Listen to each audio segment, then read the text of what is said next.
So I've been wanting to get Carl back on the show. You guys know Carl. He was days away from leading a retreat in Portugal. He lives in Florida. But his heart rate spiked to like 182. That's not good. So at first, like every typical dude, he brushed it off. But his Oura ring and his Garmin watch were telling him different stories. So what followed was a life-altering diagnosis for him, a surprise surgery, and a total reset of his mental, physical, and emotional state.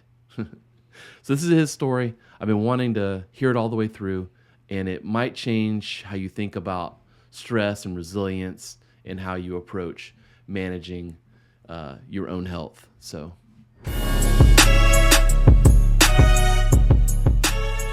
all this stuff. And I was talking with you like a year ago, and you're putting all your health stats into ChatGPT. Yeah. Yeah, man. So let's I start put there. everything in there and trusted that bitch.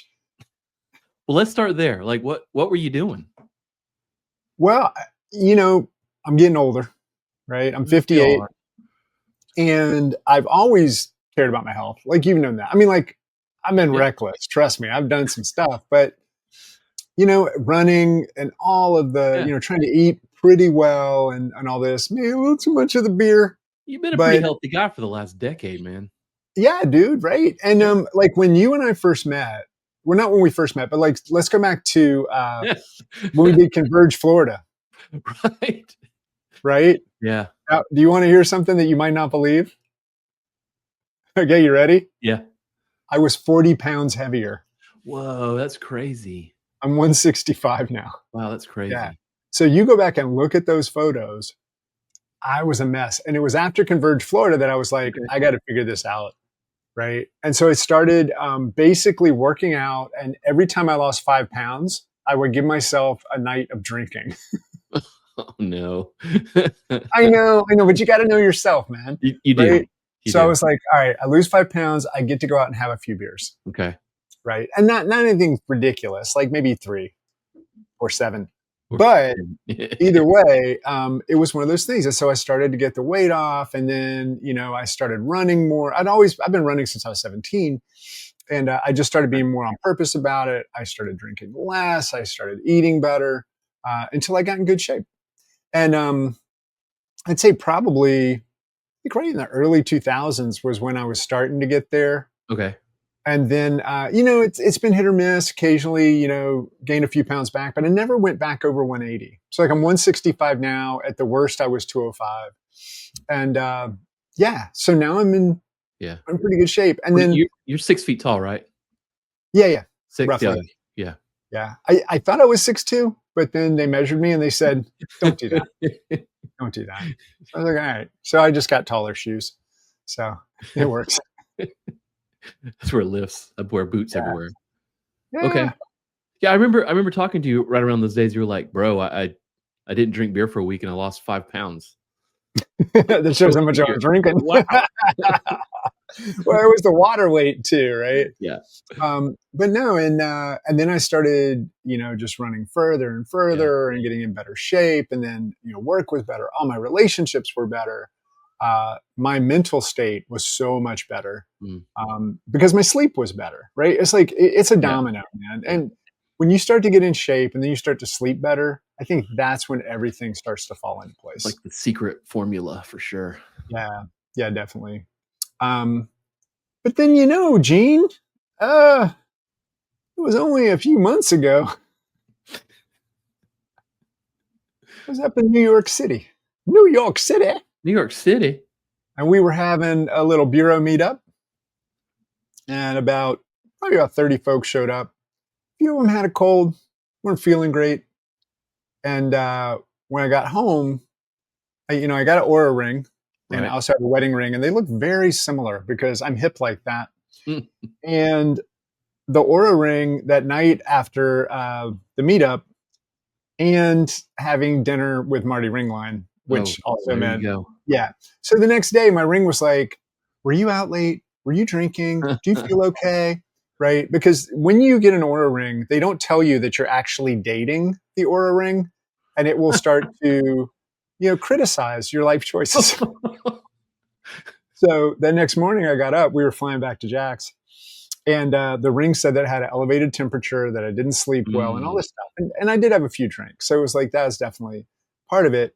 But then I got back, and Monday I felt fine. And so I thought maybe I caught a bug. Yeah. Um, and then Tuesday, I had added swimming to my routine, right? So I'm swimming laps in my backyard pool, not an Olympic pool. And so it feels fun to say, I swam 20 laps. No, you didn't. You swam maybe 7.5, you swam. Um, and so I do that. And then I'm meeting a former business partner that day who I hadn't spoken to in over a decade, Mm. probably longer, way longer than that. Wow. And we were having lunch because I just reached out. I'm trying to reach out to folks that I hadn't talked to in a while that I'm not really sure if we're okay or not, and just trying to patch it up if we're not. That's You know, healthy. figure out what, because it was a long time ago, right? Right. And when I get out of the pool, it feels like the FAMU drum line is warming up in my heart.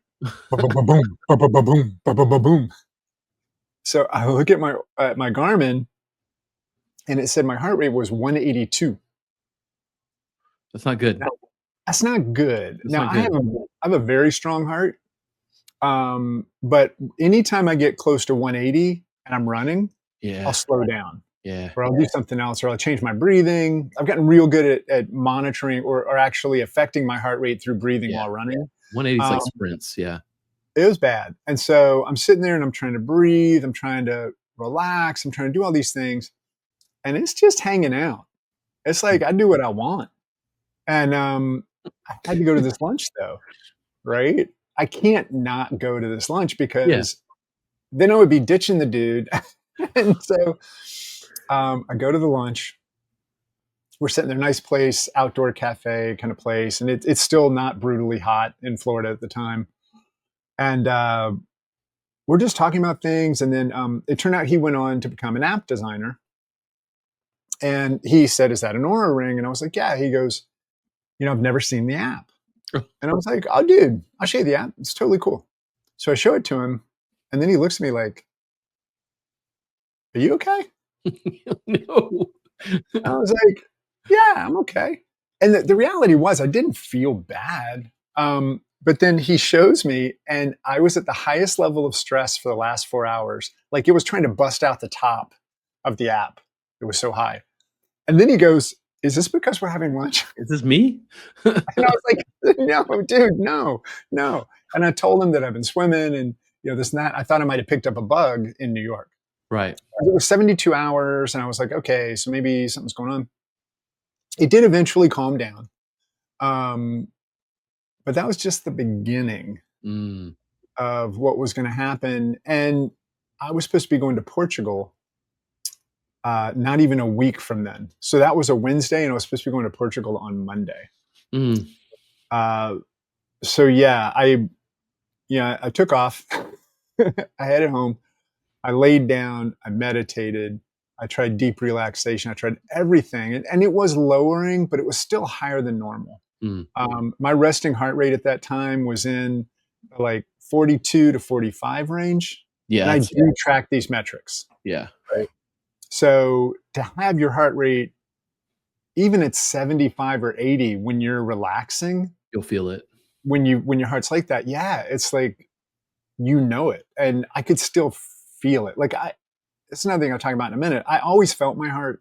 I always knew it was there. I could always it was audible to me. Oh wow. But this was like ridiculous. It's like tell the neighbors to turn it down loud. Yeah. Wow. Um, so just went to work the next day and still not doing great. I went back and looked at some of my search queries, both in ChatGPT and in Google. ChatGPT is a lot easier to see. Yeah. But I was searching things like good mood, heart rate spikes. Oh. They'll be like, "I'm feeling great. I'm not stressed Yeah. out. What's going I'm on? sitting outside looking at the moon and it's a Yeah. beautiful night. Why is my heart freaking out?" So all of that kind of stuff was just, I was like, this is in my head. Hmm. I'm worrying about it. So because I'm worrying about it, I'm making it happen. Turns out that wasn't the case, Gene. Hmm. Was not in my head. Got to be Friday, and it was not getting better. I was trying to work, but I couldn't really focus. I'm still just meditating and journaling and trying to do everything I can to calm it down. Not even thinking that there might be something really wrong. I mean, that's how oblivious I was, or how I still, even at this age, feel like I'm a teenager. Mm. That's just impervious to anything from the outside. And then I remembered that my Garmin has an electrocardiogram on it. So I'm like, I'll give myself an ECG. Mm. That'll solve this. I'll find out what's going on. So it's about 7 p.m. that night, Friday night, before I'm supposed to go to Portugal in 3 days, because 26 people are showing up for me to guide them through 3 days of kind of workshopping problems. And it comes back and says that I'm in AFib, right? I've got atrial fibrillation. And if this was not the result I expected, to seek medical attention. So what do you think I did, Gene? You ignored it and went to Portugal. I went to bed. Okay. Just think of what I would do. I didn't jump forward to Portugal, but I was wondering, what do I have to do to take care of this before I go?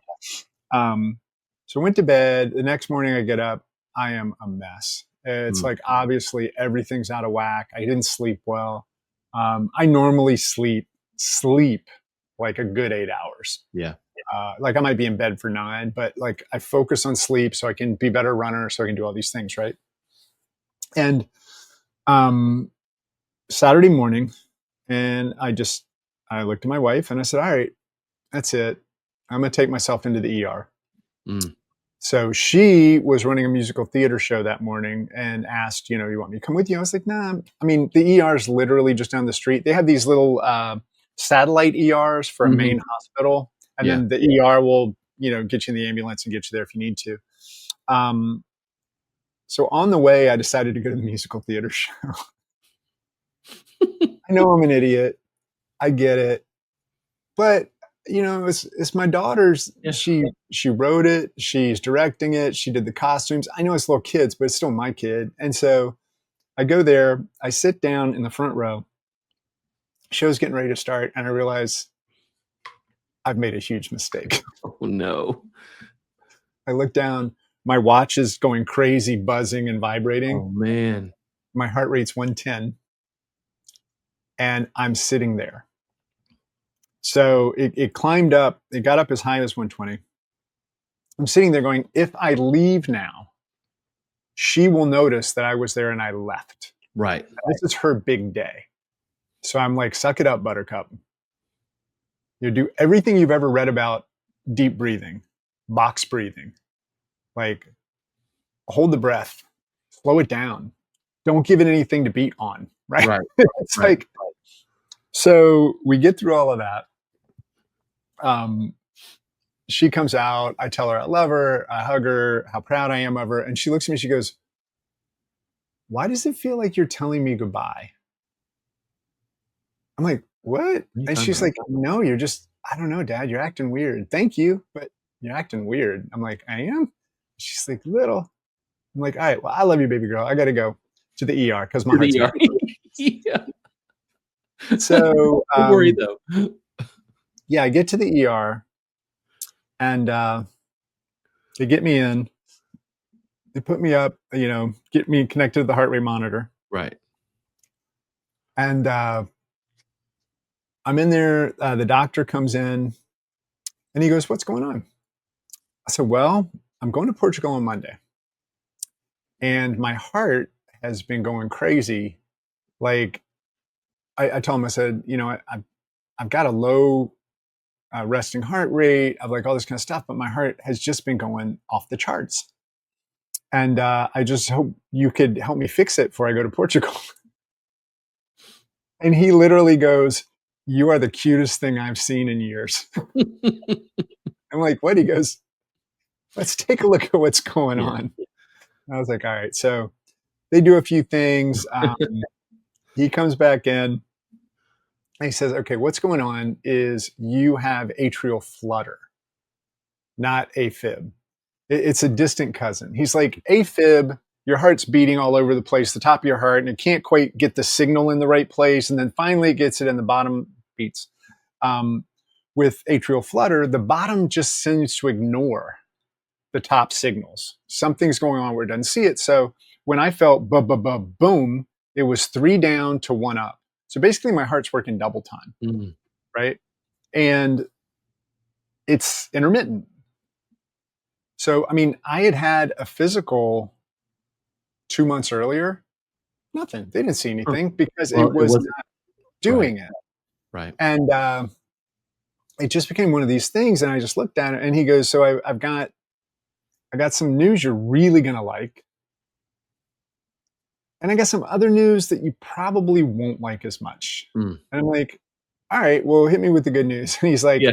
you are not going to die today. That's And I'm like, okay. you are the king of positioning. That Yeah. was really good. And he goes, but you're not going to Portugal. Yeah. He goes, if you do, more than likely your flight back is free. And you'll be under the plane. God damn. He said I would have stroked out. Said it's more likely that I would have stroked out. He said the atrial flutter that basically it had caught. So what happened was, and I've gone back, I've had this for over 10 years. And I found it in journals where I had similar things. Something's going on with my heart. I'm not sure what's going on. And then I was like, well, it went away. I guess it's okay. So it's one of those things that you just don't believe it. Yeah. You know, it's like, this isn't real. So they sent me to the hospital. My heart rate on my watch was around 75. It came down to about 75. And they get me in, they check me into the room. They get me hooked up on the heart rate monitor. And I notice the heart rate monitor says my heart rate's 150, but my watch says 75. I'm like, this is weird, right? So I asked the nurse about it. She's not sure. They get somebody to come in to look at it. And then they bring in an EKG. Right. Give me the EKG. And he said, what's going on is that heart rate monitor is detecting electrical impulses. Your watch is detecting your actual pulse. So it's double because your heart's going boom, boom, boom, boom. It's beating twice, but only connecting once. So your watch is always going to see the truer read on that, but the heart rate monitor shows us you have a problem. Yeah. Right. So go through, that was Saturday night before Mother's Day.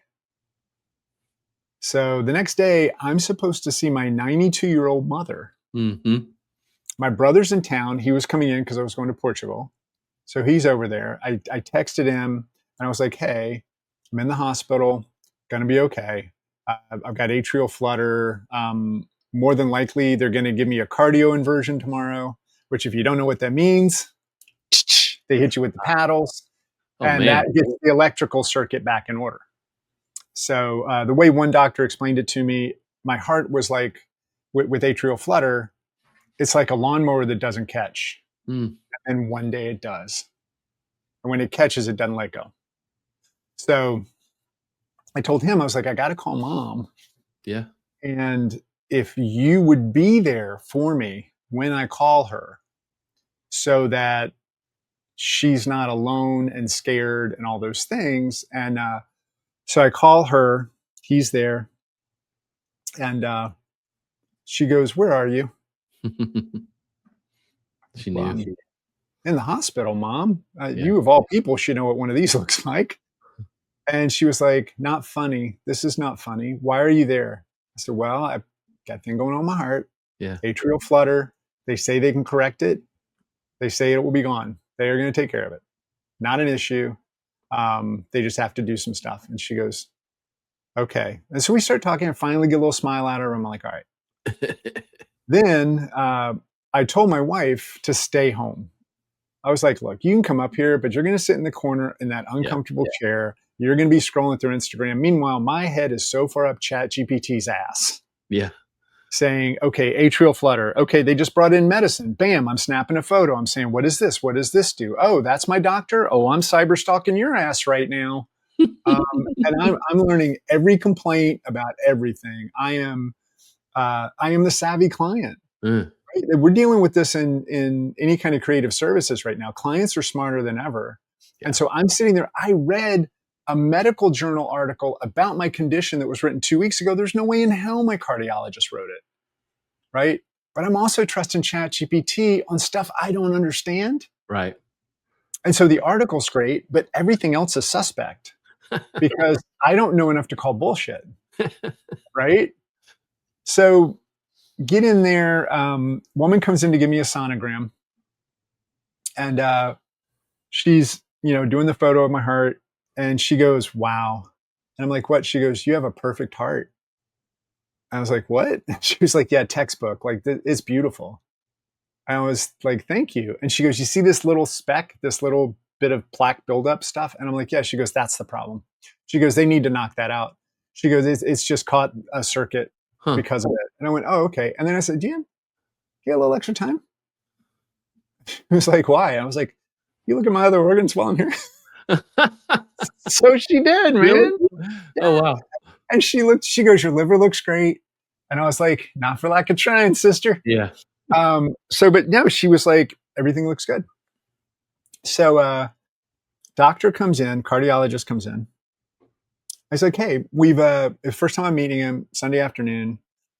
He's like, "We put you on some medicine. It's going to bring your heart rate down." And then he looked at the heart rate monitor and he goes, "Huh."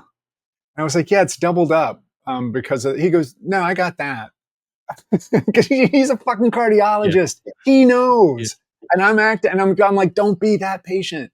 You are. Um, and so he's like, "But we put you on medicine that should have brought it down, even if I divide by two."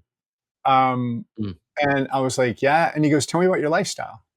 I said, "Well, doc, okay, if you're ready for this." You remember the Village People, doctor? Um, so I told him, I was like, I drink probably 4 or 5 beers a week. I run a lot. Mm. I take a dozen supplements. Like I'm the guy who takes 12 pills now, so I don't have to take 3 from the pharma train later. All this kind of stuff. And he goes, "Okay, tell me about your running. Like how far, all that kind of stuff." I said, "I'm not a fast runner. I run on average like 6-mile runs, about 30 miles a week." And he goes, "Okay, okay." Yeah. And he goes, "Your heart's too strong for that medicine." Yeah. And it's basically telling us that it doesn't care. Yeah. And so we're going to put you on some stronger medicine. Oh, boy. And he goes, "And you're going to notice it." He goes, "You're going to feel warm." Oh, He's like, boy. "All that kind of stuff's going to happen." I'm like, "Okay, cool, cool." So they put me on that new medicine. Of course, I'm on ChatGPT, right? What is this? Yeah. The nurse knows the drill by now. When she brings something in, I snap a photo of the box. Yeah. That's what's going to happen. ChatGPT is looking at it across my health stack, like the supplements I take, all that kind of stuff. And it's telling me impacts to my running. So like they put me on a beta blocker and they were like, "Okay, this could slow you down. This could, Right. this could that." So they put me on that med. And then I get a call from my wife. She's like, "We have to tell the girls." Yeah. So I'm like, "Okay, all right." So we start with Kaylee. She's up in New York. And she's at the time she was 24 and 23, almost 24. And call and she sees 2 things. She sees me in a hospital bed and she sees my wife at home eating pizza. Yeah. She's like, what the hell? I did not think of the optics Yeah. when I told my wife to stay home, and now we're on this FaceTime call. Yeah. They're going to. So I notice it, but I don't know how to signal my wife to put the pizza down because it looks like you just don't care. Yeah. Right.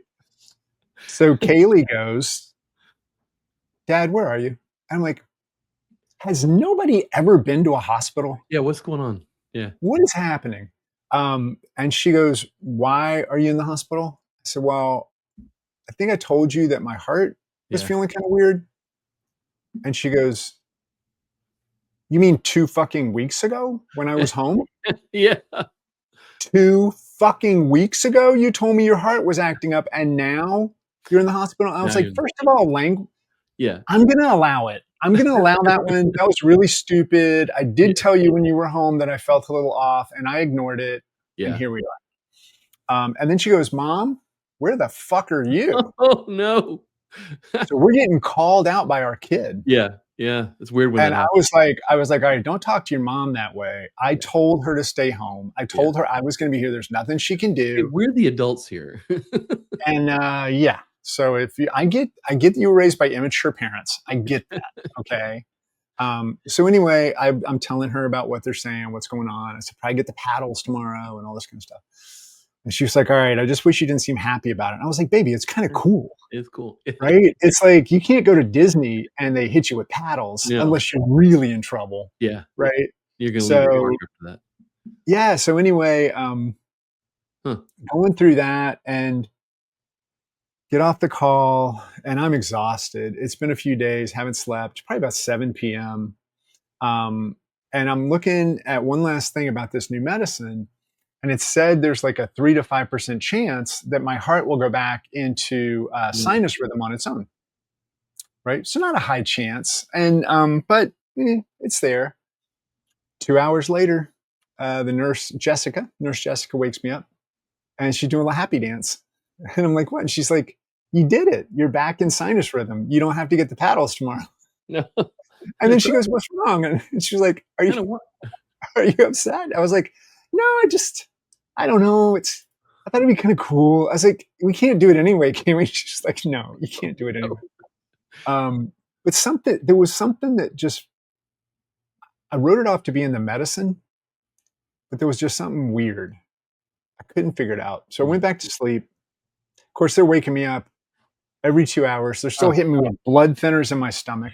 So they're hitting me with a needle in my stomach, and my body fat is like around probably 15%. So it's not like super skinny, but they're having to pinch and fold and find, and it is not that's comfortable. not fun. They're drawing blood all the time because they hadn't taken the cardioinversion off. So they have to still be prepared for it just in case.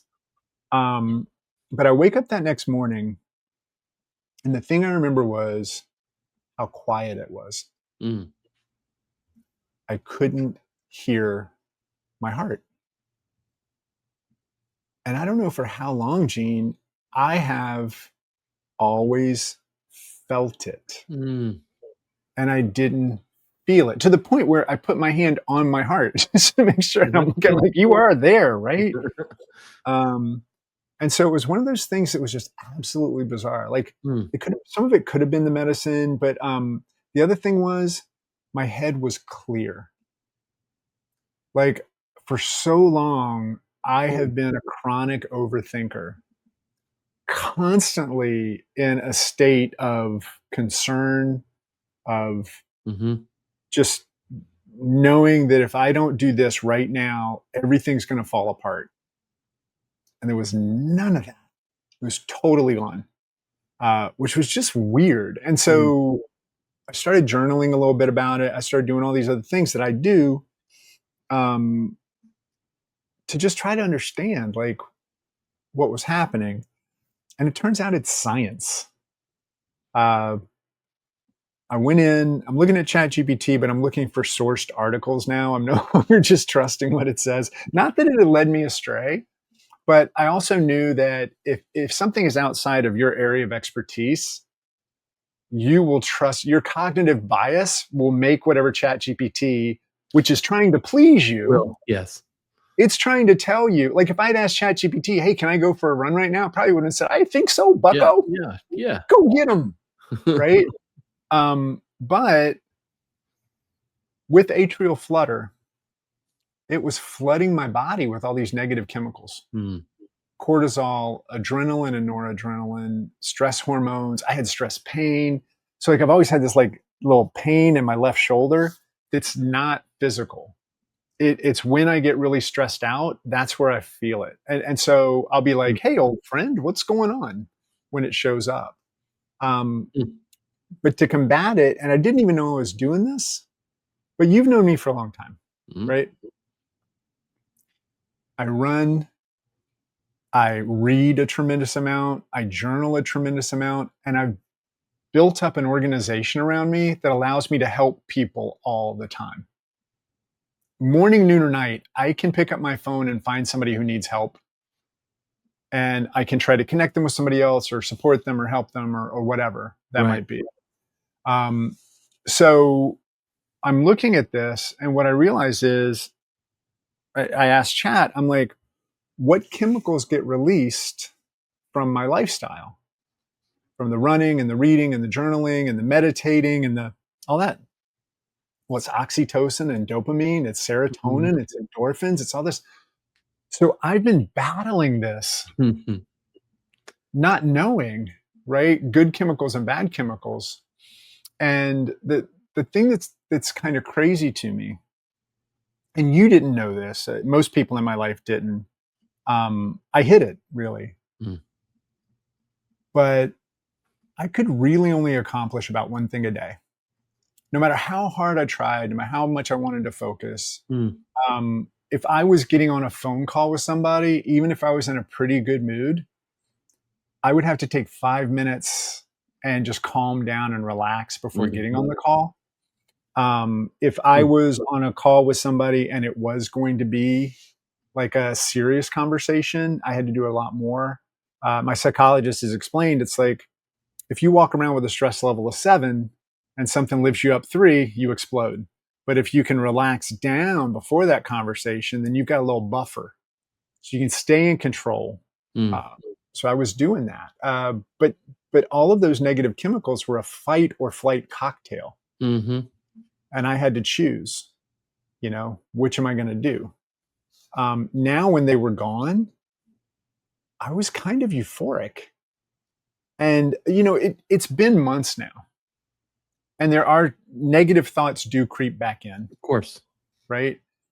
I mean, I'm human, right? I mean, Yeah. like, I'm going to have these things happen, but the panic mode, Mm. the constant fear that everything was going to fall apart is gone. Mm. And what's crazy is one of the people I've worked with for the longest, Lori, like we've been together, I think probably like 26 years. Yeah. And we were on a call for something else and something had gone wrong. Um, Now, Lori and I know each other so well that unfortunately I would let it out sometimes. Yeah. Yeah. Yeah. And I always say, this is not about you, but we have got to, and I don't know who's gonna, and this is not acceptable. Right. And it was just like that whole anger Yeah. and the demon just was not going to go back to sleep. And so we're on this call, and basically the call was about somebody who had gotten charged wrong, and they were really upset. And then there was, a public mention of it, and um, the kind of thing that absolutely would have set me off. Mhm. And we're on the call, and I said, "Well, I mean, stuff happens. I'll call them. I'll calm them down. If you can take care of the money side of it and just get them the money back quickly. And if they don't understand, that's on them. This is just an accident. It's a mistake. It's Yeah. nobody did anything. There's nothing to fix. It's just we got to get back together." And I mean, we're on Zoom, and she looked at me almost like It's like, who are you? stunned. And I was just like, I was like, what? She was like, "Don't take this the wrong way, but I've always been a little scared when we had to have these conversations. And right now, I'm just a little stunned." And I'm like, Yeah. "I'm so sorry. Yeah. So sorry." And it's not a get out of jail free card, No. Right. right? It's not like, I was chemically blah, blah, blah. And the thing was, I really did work hard um, not to have it impact folks, but it changed. But my life was just, I mean, I was constantly beating myself up that I just sucked, Yeah. that I couldn't figure out how to live life like a human. Um, and then we get to now, and it's all of my health metrics are good again.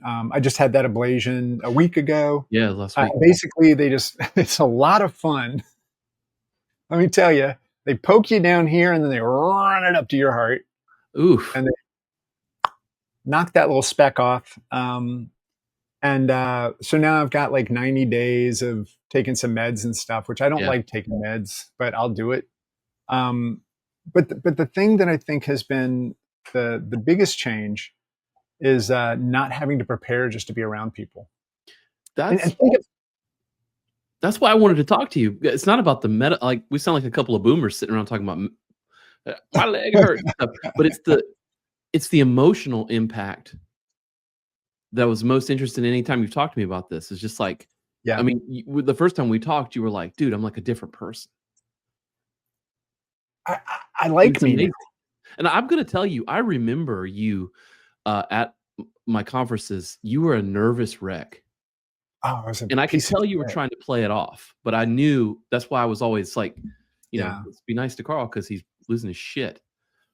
And the thing is, I don't know how long I've had it. The longest known case is 25 years. Yeah. And I think I was up there. I think it was much longer than a decade, but it was one of those things. Like you remember, I would be backstage just doing Yeah. Pacing. push-ups. I Pacing. would be faking samurai shit. I would Yeah. be jumping up and down. Yeah. I would be anything I could to occupy my brain with But physical activity. you don't feel that now. No, no, it's Wow. totally gone. And I think one of the weirdest parts is like, what did I do and do I do for a living? I facilitate things where Mhm. people get emotional. I think one of the worst situations that ended up being fine. I had a panic attack while I was Mhm. moderating a small group, a biz dev camp, about 30 people. Okay. I walked in and I told Lori, I said, "Hey, if I go quiet, can you think of something to get everybody out of the room? Like, Oh, shit. contact our contact here and ask if we can have a quick snack break, Yeah. or if there's something special they could bring into the room or something like that." I said, I'm not well. Mm. I'm going to do my best. I'm going to go for it. And I went up and it was like I was standing behind myself watching everything unfold. If you've ever had those I experiences have where had a panic attack. Yes. it is not good. And Because you're I like, remember, you're going through it, but you're also like aware of it at the same time. And you're like, you're experiencing it, but then you're also like, why am I this weak? Or what's wrong with me? Like at the same time, it's like this double mind fuck. yeah. I don't understand. Well, and I think I remember because Philippe, who's one of our members, was there, and I call him Felipe. It's a minor thing. I've known the guy for 5 years. I know his name's Yeah. Philippe, but my brain said Felipe. And when that happened, I felt myself start to spiral. Ah, That one thing. yeah. And he doesn't know that. So if he watches this, he's going to be like, "You call me whatever you I'm want. sorry. You Yeah. call me whatever you want." And he was the reason we were going to Portugal, because I'm he sorry, my said name's Philippe. after Yeah. one event, he was like, "Portugal is inexpensive and it's beautiful." And I was like, "We're in." Yeah. Um, but so I made it through that. But when I would, like anybody who went to a camp with me, you'd notice I wasn't there at lunches and I wasn't this and that. It's a good chance I was back in my room crying. Mm, I was just letting it out, and it was just so brutal. mm. But when you look at it, I mean, now, especially once I can start running again, I can start now for 20 minutes at a time. I didn't ask if I could go 20 minutes and then 20 minutes and then 20 minutes. So I think I might sneak that one in. Yeah. But my heart is in a recovery mode. So it's like repairing from the damage of them removing the little speck. So I got to be a little careful. But the crazy thing to me as okay, I'm not an athlete, but as somebody who's athletic, is that I was allowed to run the day after I got out of the hospital. Like they said, your heart corrected itself. You're in a sinus rhythm. Yeah. There's no danger. The cardiologist told me that the beta blocker may slow me down a little, because basically it just keeps your heart rate lower. Right. I took that beta blocker and my heart rate was suddenly in the high 30s. I'm like, this doesn't feel good. Like, how low can it go before it's a problem? But the first run I went for was a run I had done over 100 times on Strava. It's right out my front door. And I set a PR.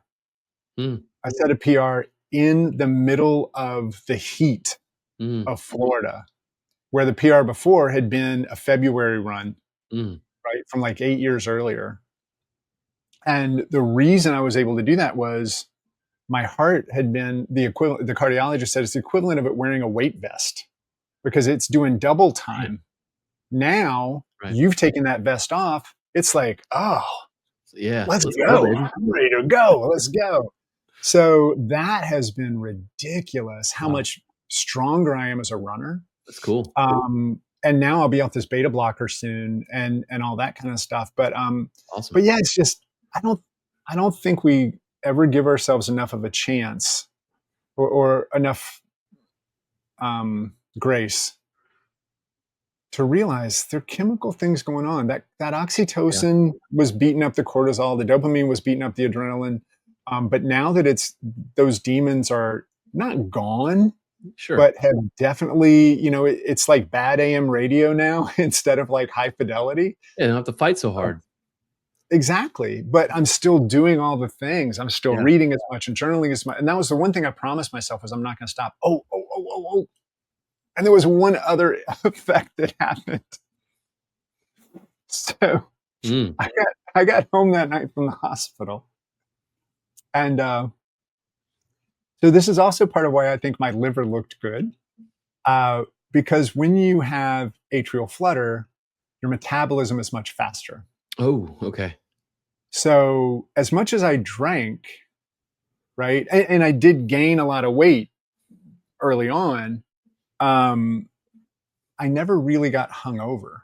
Oh, shit. Now, I remember back in the engine days, and we had some torrential nights, Kind of right? Like blowing it it out. was like, yeah. Yeah. There were definitely days I woke up feeling crappy. But I would say easily in the last 15 years, even after, some drinking, I never really felt hungover the next day. The other thing was I never really was able to get stoned. Like I was at EDM festival with Gabe Levine, which is just fun to say. And it was too hot. We were at the Gorge outside of Seattle, and it was too hot during the day to go out. So we're in our, fancy glamp tent. Right. And we're smoking pot and playing chess, right? As you do. As you And do. And Gabe looks at me and he's like, I'm so stoned. And I'm like, I think mine's broken, man. Right? Like I felt good. Yeah. But then I took 30 milligrams of gummies before we went Jesus. out to the show. You got like the flashes metabolism.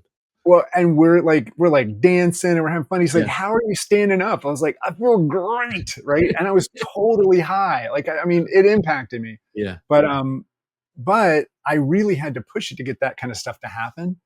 So I do indica every night before I go to sleep.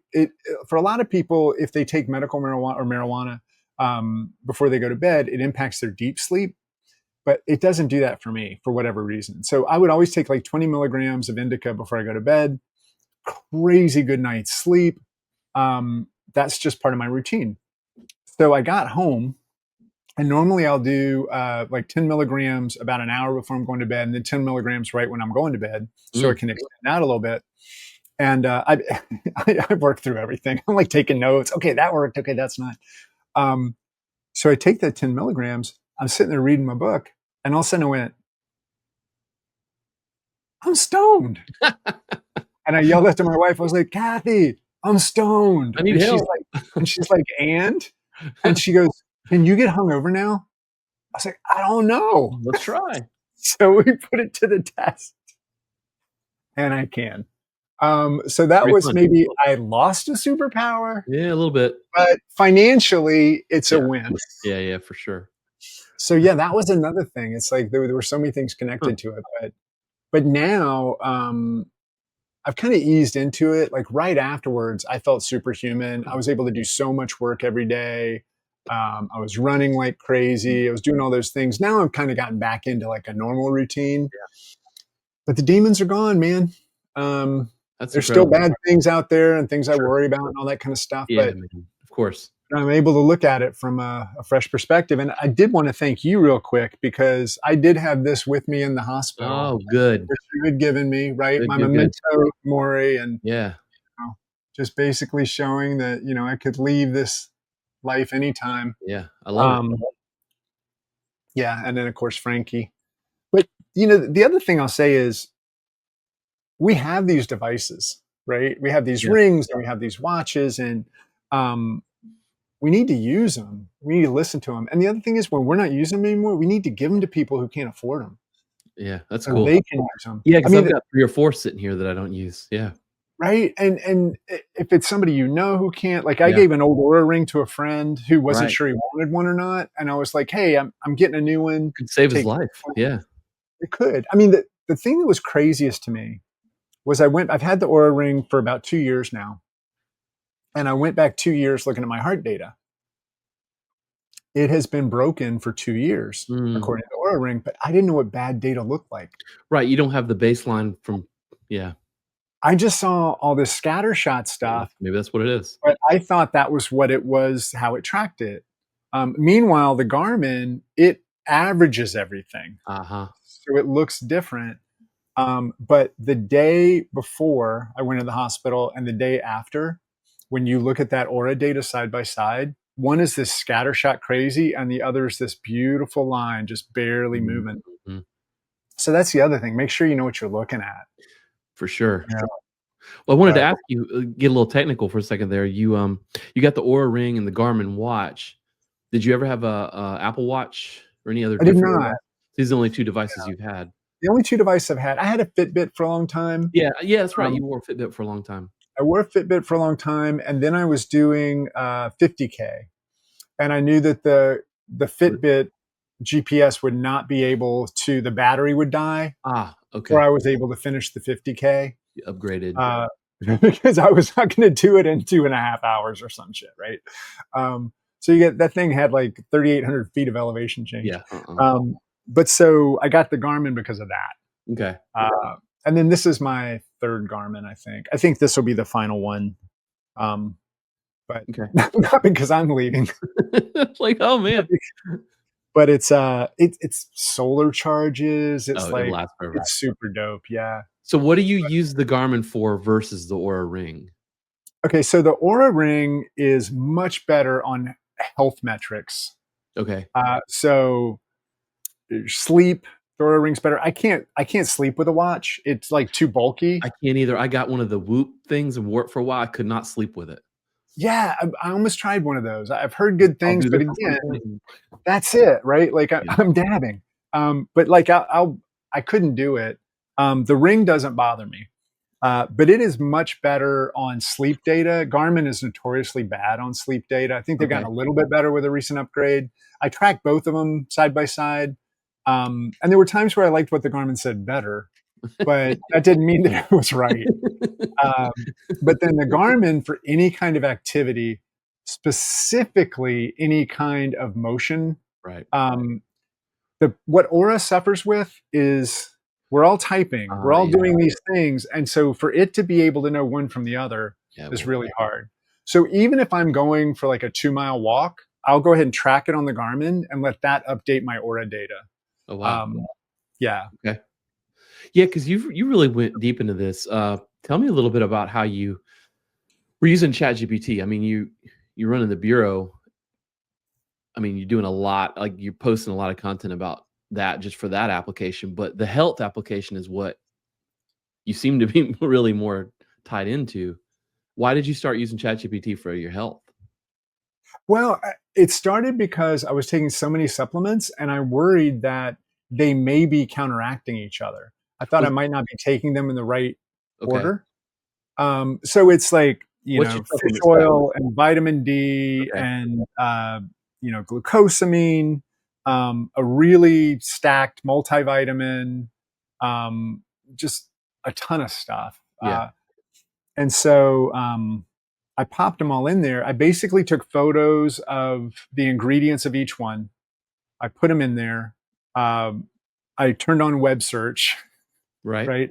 People don't realize if you turn on web search, then ChatGPT forgets everything you've ever told it, including your name. I saw your post about that. So you got to Thanks do for that and sharing then that. turn it off so it can remember. It's like the dumbest, clunkiest thing. And then I went into deep research and I basically just went through a few steps and it told me like what to take in the morning, what to take in the afternoon. And I was taking fiber for a while because I just wasn't getting enough fiber in my diet. I am now through almonds and other stuff. But it basically said that the fiber was I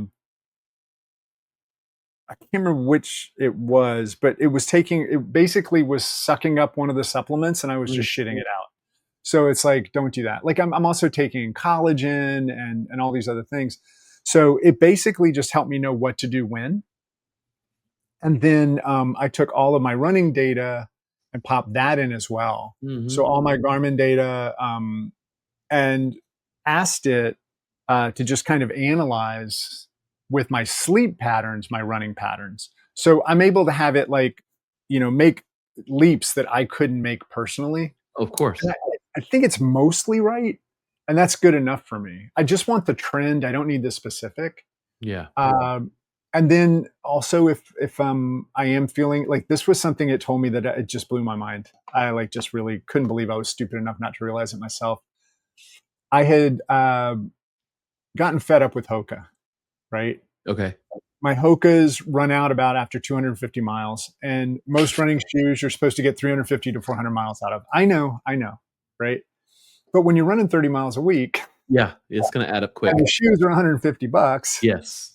it starts to get a little pricey. So I had researched in ChatGPT alternative running shoes. And so I ended up getting some Sauconys. I went up to the local running store, really great running store. I never went through the whole computer analysis and watching your run and all this kind of stuff. So I do it. And then they also sell me on these insoles. And That's where they so get that's where they get, 60 extra bucks on these insoles. Because I know I've got the pronation, I got all that stuff. But I have been running for over 4 years now in Hoka's, pain free. And one of the things I stopped doing was stretching. I know it'll come back to bite me, maybe, but stretching injured me every time I did it. So I get these new shoes. First run feels good. Things feel pretty good. And then I ended up in a weird place where my right knee started hurting a little bit, you. and then my left knee was hurting. And so, like, I'm tracking this in Chat GPT with like a little, I've got a My Health project, Yeah. and then I just do updates to this one running chat. And so then it was my lower back, and then it was my left knee. And then Chat GPT said, it's got to be the shoes. And I was like, oh, son of a bitch. Right. So it probably saved me from getting hurt worse Yeah. because I wasn't going to stop running. And what happened was I was adjusting, which is why I went from my right to my left to my back. I was adjusting my cadence. I was adjusting my stride Yeah. to try to counter the pain. And so, yeah, it's the more Interesting. you tell it, obviously, the more it can do. Right. But also, you have to be really careful because it's not even the hallucinations as much as it is its desire to make you happy. Well, let's call it what it is. It's wrong. Yeah. Oh, I love definitely. how they call an hallucination. It's just wrong. It just told you a wrong answer. It's not a If, hallucination. It's just wrong. It's if okay. Chat GPT could say anything, it would say, I got it from watching Yeah, I you. know. It's You okay. told me all this stuff. I know. It's okay if you It's make a not mistake. hallucinations. It's people from your great state and my great state that are putting bullshit out into the world. Yeah, I know. Yeah, pretty much. So do you use it for your diet at all? A little You've bit, always not kind of your diet's always been kind of like you always had it zoned in. It feels like. pretty much. I mean, I'm extremely protein first. Yeah. I don't get all my protein from Whole Foods, which I should, but it's just hard when I try to get You better be like match making my weight. So I'm 300 trying to get grand a a year hundred. to pay out for all that. What's that? So you better be making 300 grand a year to pay for all that Whole Foods Yeah, no protein. shit. Yeah, no joke, man. It's a lot. Um, but I did for a while. I was using my Fitness Pal, and I was tracking everything I ate, mainly just paying attention to my macros, and then I Yeah. would dump those into chat.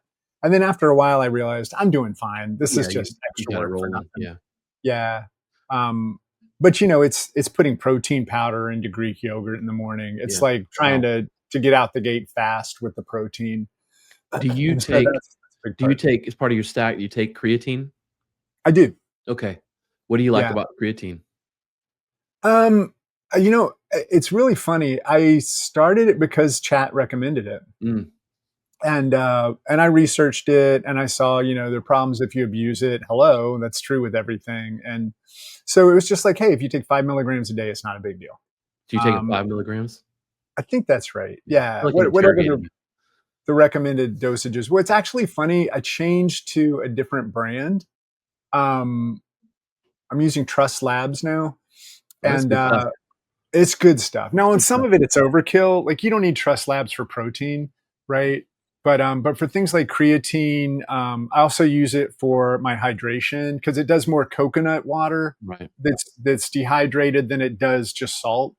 So I try to manage salt, although I have all my stats are perfect for the most part. I've got what they call weak blood pressure, or I Hmm. think, or I can't remember what they called it. It wasn't weak, but basically my blood pressure can drop low. Okay. So if anything, I need a little bit more Right. probably. Um, but looking at creatine, for me, it was about that um, extended energy, like the burst. Yeah. Oh, Like yeah. when you're a runner, I think having the extra water in your muscles and all that kind of stuff. It's like I wasn't doing it for the mirror.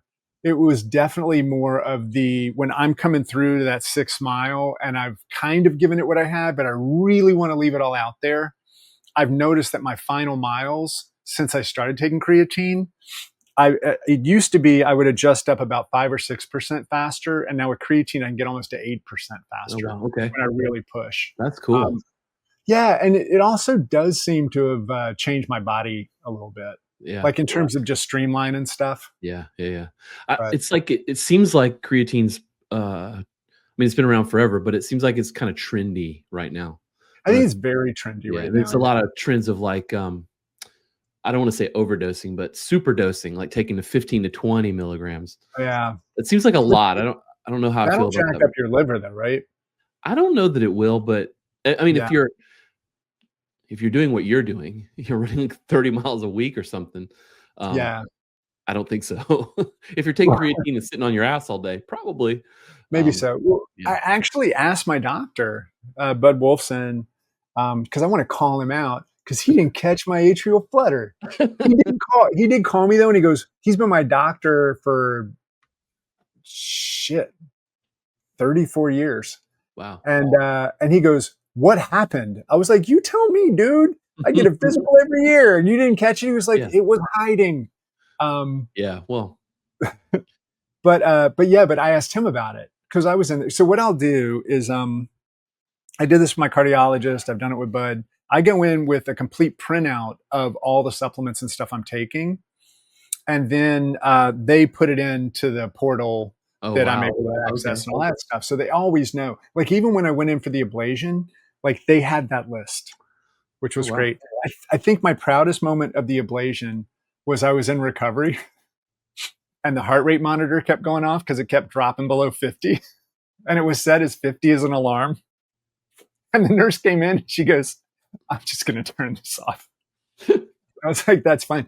She Yeah. was like, we don't get many patients in here where the problem is their heart is too healthy. So Dude, we're gonna let you go. I get my blood, I get blood work every year, Yeah. as you should if you're particularly over the age of 30, but this time I went somewhere different. There was like a clinic that was doing it for free. I was like, Okay. "What?" Because my You wife went works to for the free clinic. I've heard no, about that place. my wife works for the government, so they were doing like a free, That's like, where we met. program, and, I sat down and they drew my blood and they did the blood pressure before they drew the blood, and it was like 10 AM and the guy's like, "Huh." I was like, "What do you mean, huh?" Never say, huh? And he goes, "Well, you're the first person that sat in that chair since yesterday that doesn't have high blood pressure." I was like, "Hey, that's cool." But then I was like, "You've probably seen hundreds of people." Yeah. Like, holy shit, that's so terrible, you know? And I mean, there's Yeah. like 10 people in front of me too. I'm like, "Oh no, like this is such a bad thing." So yeah, I'm sure they Huh. don't see many people that No, they don't. Yeah. have that much That's what's info or interesting. just approach it that way where you know what the hell's going See, on. this is the other thing when I was talking about savvy client earlier, like when I was talking with Bud, my doctor, um, he's really good. He's in super high demand. Um, but when his name's Bud, I know I can't help it. But I was talking with him about the creatine. He goes, "Ooh, I'd stay away from that." And I was like, "Yeah." he was like, yeah, it's been known to cause some liver damage and stuff. And I was like, bud, where did you read that? And he goes, I saw a Netflix special. And I was like, come Dude, on, come on, man. man. Come on. You're my doctor and you're giving me medical advice from a Netflix special? At the same time, if your Did you watch doctor's the like, Swedish hold on a minute. one? If your doctor's like, hold on a minute, and he's hitting ChatGPT, you might be like, I got to go. Exactly. Yeah. Next, you're going to tell me that you saw the Swedish documentary and I should stop eating for weeks at a time. Yeah. Yeah. It's like, come on, dude. What are you doing? But it You did play, crack me up. I was just speaking like, of what that, the hell? you played with fasting for a while, didn't you? Yeah. Yeah. For quite a while. Yeah. But now, unfortunately, I need more Yeah. calories. So Yeah. it's actually hard to get the calories I need now. So what would you tell someone who is looking to do that? They're looking to fire up ChatGPT and put all their stuff in there. How would you tell them to start? I would say definitely, okay, first of all, make it a project. Okay, because when you make it a project, you can give it instructions. And those instructions can be only pull information from this that I am giving you right now. Okay. Right. I would say do photos of the nutritional stuff, but then ask chat to say it back to you. Say it back to me what you said. So then it'll give you a list and you can look at it and compare and make sure. Depends on how anal you want to get about it. But then I would say the next thing is make sure it knows what your goals are. Okay. So if you want to lose weight or you want to bulk up or you want to whatever, let it know so that it can take that into consideration. And then if you want to ask it something based on your stack that you're not sure it's going to know, or the data might be old and you want to give it the new web search, make sure you cut and paste anything, turn on web search, cut and paste it into the message and say, search the web and give me this answer based on this information. I've had more than a few false responses because it didn't see the content when I turned on the web search, like we were talking about. Right. And then I would say just be consistent about it, but don't get like OCD about it. Gotcha. You can always come back. But the biggest thing for me is realize that you still have to be your own coach. Like ChatGPT is not going to be your coach, but it can definitely be an assistant coach.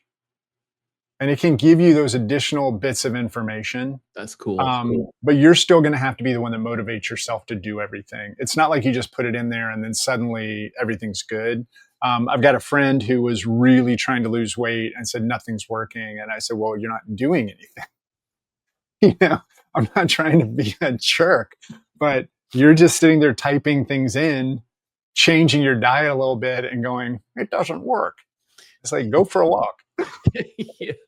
Come on. I mean, I get everybody's got different metabolism, but it's not like everybody can be who they want or look how they want, but right. You have to be realistic. So I guess that's the other thing. Realize it's more data. Yeah. And it can, I think the biggest part is if there are definitely things you track and you want to see how they relate together, that's how chat can be great. That's cool. That's very cool. Yeah. That's some good advice. Well, man, I'm happy you have figured that out. Me too, brother. Me too. You're a different man, but you're still the same Carl. I'm still me. I'm still me. I'll still jump out from behind a car late at night in South Carolina just to try to scare you. I appreciate it. It was behind a building, but whatever. Yeah, it was a building, but that was a great, man. Thank you for sharing your journey there. Yeah, thanks, dude. It's Thanks to important. everybody who listened. If you made it all the way through, I know it's a long one. Well, listen, you're one of 5 friends that I've had recently that's had an ablation.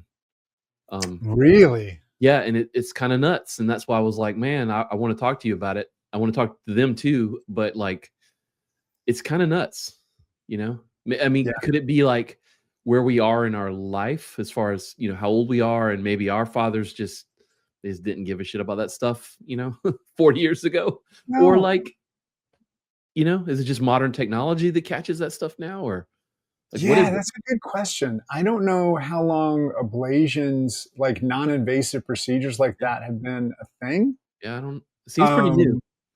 It does. And I don't know. I mean, I know my dad was in his late 40s when he had a heart attack. Mm-hmm. and he had continued to have heart problems throughout his life. He made it to about 90. That's pretty good. And not bad considering all the problems. My mom's 93 right now. Pretty good genetics. Yeah, so they're and my mom's totally with it mentally. Physically, she's not great, but it's one of those things. I think that maybe it is. They catch stuff faster. Maybe they see things, and if I had not gotten the ablation, there was like a 5 to 10% chance it would come back. Mm-hmm. That the atrial flutter would come back. Because it was corrected. I mean, that's the thing. That medicine actually corrected it into a sinus rhythm. It was no longer so slow that they couldn't catch it, or so intermittent. But yeah, if I do the ablation, it's like a 2% chance it comes back. Sure. So maybe it is one of those things, and also insurance doesn't seem to battle it. So Well, it's your heart. the cardiologist is like, I really do want to go on that trip. So maybe 2 more ablations. And Yeah, you're gonna need about 4 more you get an every ablation. 6 You get months. an ablation. Yeah. And I get a boat. Yep. And I'll say it's a pretty easy procedure. You just pass out and wake up. Yeah. That sounds like a good Saturday night. Yeah, it does. All right, man. Thank you for that story. That was great. I appreciate it, Gene. It feels good to like get it out. So Yeah, holy crap, sure. that was a thing. All right, man.